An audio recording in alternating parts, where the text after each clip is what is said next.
है dear friends, आज फिर मैं आप वापस उसी चैनल पे नए मार्मिक चित्रण लेके और नई कहानियां लेके आज आपको एक बच्चा सिखाएगा आपको।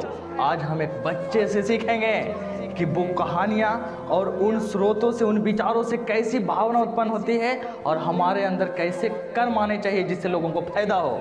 तो दोस्तों एवं मेरे प्रिय मित्रों, आज का कथन है, आज का जो स्टोरी है वो बहुत ही दिलचस्प है। एकदम थामे रहिए, रुके रहिए आप इस स्टडी पे, इस पे सीखने पे, है ना।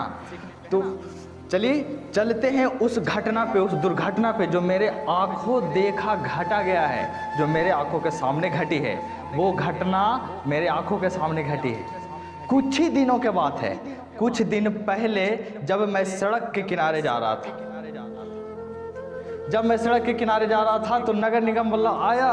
वो नगर निगम वाले होते हैं ना, पदाधिकारी अधिकारी सब, सारे लोगों को मार कर हटाने लगा, ट्रैफिक क्लियर करने लगा, सारे एकदम ठेला वगैरह सब तोड़ने लगा, हटाने लगा, सभी चीज़ साफ सफाई करने लगी, सबको भगाने लगा। वहाँ सब गरीब आदमी सब्जियाँ बेचते रहते। उनमें एक बूढ़ी औरत अपने ठेले पे सब्जियां बेच रही थी, उसका कोई नहीं था। वो नगर निगम वाला आया और कुछ बॉडीगार्ड्स के साथ, सभी को तेजी में ऑर्डर था उसको हटाने के लिए। सब हटाया, सब हट गया।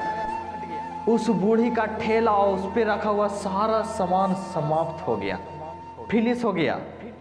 वो बूढ़ी उस दिन रोई, लगातार रोती रही।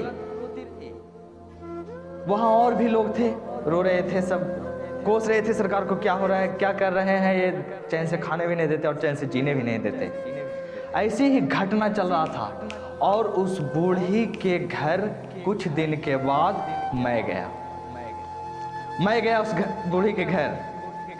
तो देखा कि उसके सारे परिवार भी उससे नाता तोड़ दिया था। उसको वो खाने पीने के लिए भी कुछ नहीं देती थी, कुछ भी नहीं देती थी वो। और जो उसका इनकम का स्रोत था वो सब्जी, जिसे बेचकर वो कमाती थी, उसका ठेला भी क्या हो चुका था, टूट चुका था। वो ठेला भी टूट चुका था। माय डियर फ्रेंड्स, अब यहाँ से कहानी की शुरुआत होती है और यहाँ से हमें सीखने को मिलता है। मुझसे जो बना मैंने मदद किया और मैं चला आया। कुछ दिनों के बाद एक लड़का उसके घर पे गया और बोला, दादी आज आपने सब्जी क्यों नहीं बेची, क्यों नहीं आए वहाँ पे। तो बेटा मेरे पास जो सामान था वो टूट गया, मेरे पास अब उस सामान को खरीदने के, उस ठेले को खरीदने के लिए मेरे पास पैसे नहीं है, मैं सब्जियाँ यहीं पे रख के बेच रहा हूँ। तो उस लड़के ने बोला कि दादी मुझसे जो बनता है मैं आपको 500 रुपये की हेल्प करता हूँ और मैं कोशिश करूँगा कि आपको एक ठेला आ जाए।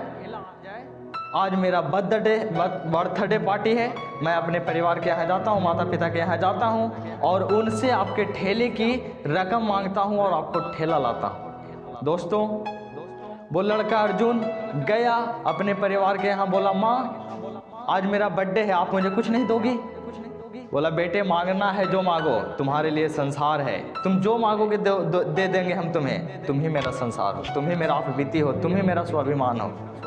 तो बोला माँ मुझे एक ठेला चाहिए, एक नया ठेला मंगा दो मेरे बर्थडे के लिए, मेरे बर्थडे पार्टी के लिए तुम एक भी रुपया खर्चा मत करो मेरी माँ, मुझे एक ठेला दिला दो। मैं एक औरत को देना चाहता हूँ जिससे वो अपना पेट भर सके, उस ठेले पे रख के वो सब्जियां बेच सके, उस ठेले से वो अपने आप को एक आयाम दे सके, अपने आप को एक सहारा दे पाए और लगे उसको कि हमको कोई मदद किया है और हम अपना जीवन जी सके। ऐसा मैं एक औरत को ठेले के रूप में भेंट करना चाहता हूँ। माँ मैं अपना बर्थडे पार्टी नहीं मनाऊंगा, पिताजी मैं अपना बर्थडे पार्टी नहीं मनाऊंगा, मुझे कुछ नहीं दीजिएगा, मैं कुछ नहीं मांगूंगा आपसे, मुझे एक ठेला दिला दीजिए। ऐसा कहकर वो लड़का जिद पकड़ लिया। उस दिन उसका बर्थडे पार्टी था, वो रात भर खाना नहीं खाया। 2-3 दिनों तक ऐसा ही चला। 2-3 दिनों तक ऐसा चलने के बाद फ्रेंड्स, उसके माता पिता ने उस बच्चे के आगे जिद तोड़ दी और हार गया। बोला ठीक है आज ही जाता हूँ और ठेले कसवाता हूँ। ठेला कसवाकर उसके माता पिता ने, अर्जुन के माता पिता ने ठेले कसवाकर अर्जुन को दिए अर्जुन ठेला चलाता आया और उस बूढ़ी औरत को बोला, माँ ये आपका ठेला है, दादी माँ ये आपका ठेला है, आप इस पर बैठ करके, आप इस पर रख करके सब्जियाँ बेचिए, आप कहीं भी बेच सकते हैं, स्थान की कमी नहीं है, आपका ठेला आपके साथ है, मुझसे इतना बना, मैंने आपके लिए इतना किया। और उस बूढ़ी के द्वारा उसको कलपते हुए आंसुओं से आशीर्वाद दिया गया कि बेटा तुम्हारी लंबी उम्र हो, भगवान तुम्हारा रक्षा करे। दोस्तों, ये शिक्षा और ये घटना एक ऐसी सीख देती है जो कोई भी स्कूल, विद्यालय, महाविद्यालय या फिर कहीं भी आपको किसी भी किताब के लाइनों में मिला नहीं होगा और ना ही कभी मिलेगा, कभी नहीं मिलेगा। ये चरित्र जो इस बच्चे के अंदर आया, ये विद्वता, ये ज्ञान, ये जो मार्मिक व्यथा उसके अंदर सुन के पैदा हुई और इसने उस लड़के को वो करने पे मजबूर कर दिया जो कुल सोच भी नहीं सकता। आज अपने दैनिक जीवन के कार्यों और मुसीबतों के लेकर बैठे हुए हैं, लग रहा है कि दुनिया में और भी मुसीबत है ही नहीं। ऐसा नहीं है दोस्त, मुसीबत तो हर किसी के पास है, लेकिन उस मुसीबत को कैसे आप हल करते हैं या आप भी बेजान बन जाते हैं, उस एक लड़के से आपको सीखना पड़ेगा कि अच्छे नीतियों की व्यथा अपने मन में कैसे उत्पन्न करें एवं विकृतियों को दूर करके एक सोच, एक विचार को कैसे जागृत करें। उस लड़के के पास कुछ नहीं था, उसने अपने माता पिता को वचन दिया कि मैं डेली पढ़ूंगा, डेली लिखूंगा, मैं बर्थडे कभी नहीं मनाऊंगा, आप मुझे एक ठेला दिलाइए। और उस ठेले से एक बुढ़िया की जीवन चर्या चलने लगी। ये विचार, ये शिक्षा कौन से स्कूलों में आपको मिलेगा? तो ऐसा चरित्र जिसके पास हो, ऐसी गाथा, ऐसा गुण जिसके पास हो, आप उसका साथी बन जाइए, आप उसे अपना बना लीजिए, आप उसे मत छोड़िए। वो गुणवान लड़का और उसका चरित्र या उस तरह का किसी भी मार्मिक व्यक्ति का चरित्र अगर आपके सामने हो तो आप उसका साथी बन जाइए और अपने जीवन को बदलिए। दोस्तों, इस चैनल को आप सब्सक्राइब इसलिए कीजिए ताकि इन दो लफ्ज़ों से जो आवाज़ें उत्पन्न हुई है और इस कहानी से जो सीख मिला है वो किसी और का जीवन बदल दे।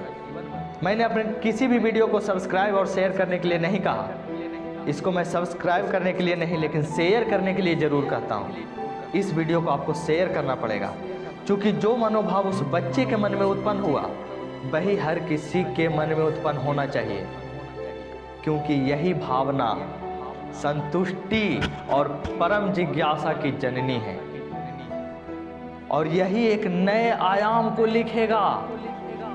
यही सोच विचार और यही बच्चा एक भविष्य वक्ता एवं भविष्यता के रूप में निखर कर आएगा।